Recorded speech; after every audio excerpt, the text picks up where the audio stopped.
Les Tibétains exilés à Dharamsala en Inde ont dénoncé l'attaque de l'armée chinoise sur une manifestation de Tibétains.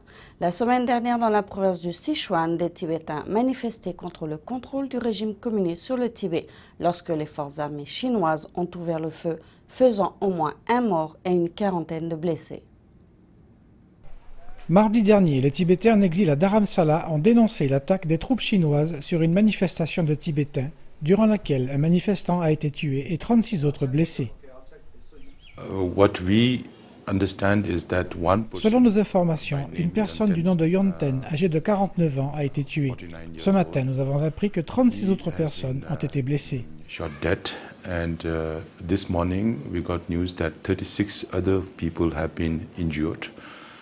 Cet incident a eu lieu au début de la semaine dernière. Les troupes chinoises ont ouvert le feu sur des milliers de Tibétains qui manifestaient dans la province du Sichuan.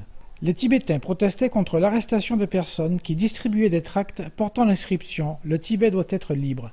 Ces tracts annonçaient que d'autres Tibétains étaient prêts à s'immoler par le feu pour défier le régime chinois. Ce qui est déprimant et inquiétant pour nous, c'est qu'à chaque manifestation pacifique des Tibétains, que ce soit dans la région autonome du Tibet ou dans d'autres régions tibétaines, les Chinois répondent toujours par la force et la répression, causant un grand nombre de morts et de blessés.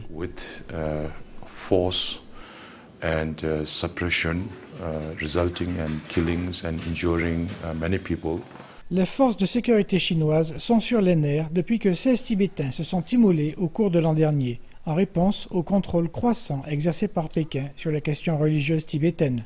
En dépit de ce dernier incident, beaucoup pensent que les Tibétains vont continuer à s'opposer au régime chinois. Les Tibétains veulent un Tibet libre. Les Tibétains veulent que sa sainteté, le Dalai Lama, rentre au Tibet. Telles sont les véritables aspirations du peuple tibétain. Tant que ces aspirations ne seront pas respectées, le peuple tibétain au Tibet et hors du Tibet continuera de résister à l'occupation chinoise.